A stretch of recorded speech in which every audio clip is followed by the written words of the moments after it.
everyone, it's been a while.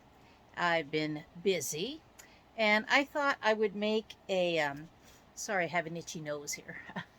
I thought I would show you today my process on how to make a t-shirt quilt.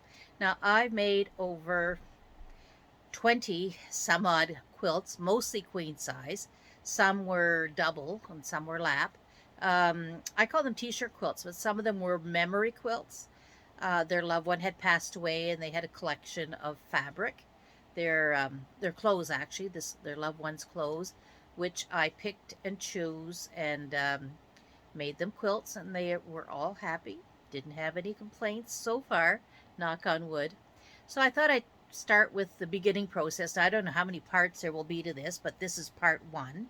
So the first thing is the customer would call me up and say they wanted a t-shirt quilt made or a memory quilt made, and that's fine. Then I would ask them, who's this for? Is it a male or a female? Is it for them? Their colors that they don't prefer, because as you can see with this one, you see I put black in between the blocks as per the customer. Well, black, it's black with gray. It's like a black on black, I guess. Anyhow, they had said that they liked black. And so this is what I surrounded the blocks with. I'll show you again.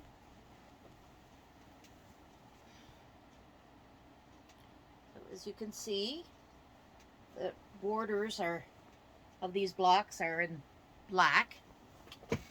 Anyhow, so this is what we discussed. What size did they want? Was there a certain date when they wanted to pick this up? And pretty much it. Now, I do ask them if I need to put a patch on there somewhere, somehow. Are there shapes they don't care for, like hearts or stars or anything of that nature? And well, that's pretty much it. I like to get to know them. Did they have any favorite sports or favorite likes? And then we will discuss prices. And if we both agree on the price, and then we set up a date for them to show up.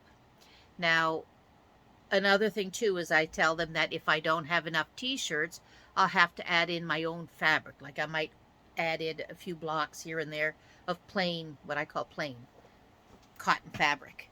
It's not their t-shirt, it might be.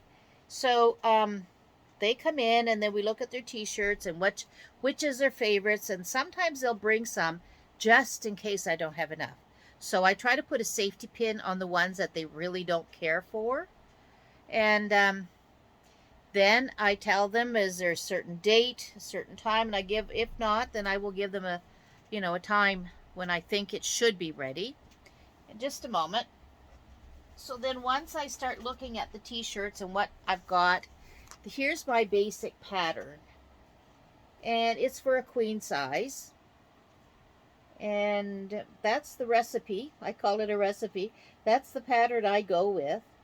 And I try to figure out how many red t-shirts I have and how many blacks and how many yellows and so on and so forth. And I try to make some kind of aesthetically pleasing pattern with what I've got. Now, that doesn't always work out, but for example, I've got here gray, black, gray, gray, black, and gray. And down here it's the same thing, gray, black, gray, black, and gray on the bottom and on the top. And in the middle, I think I've got one yellow one. That was the only one that they had given me. And I try to make 12.5-inch blocks. Now, let's say, for example, the I've got a t-shirt with very little writing on it. Well, that's a different technique. And for example, here's one here. Do you see that? I had to cut it up. I had to cut it up and put it on a 12.5-inch black block. So it's like floating on black, sorry. And that's about it for today. Now, we'll go with part 2 tomorrow, and I'll tell you the techniques I use, what kind of stabilizer, and so on and so forth. Anyhow, I hope you have a great day. I'm in St. John, New Brunswick here, and it is absolutely hot for my city. Usually we have a nice fresh breeze from the Bay of Fundy cooling us down, and we have even We've been known as the foggy city. We get a lot of fog. But these past few days, I'm telling you, it's really hot for us. Anyhow, you have yourself a great day. And I hope when somebody mentions a t-shirt quilt that you're not going to sit back and say, oh, I'm not doing that. That's too complicated.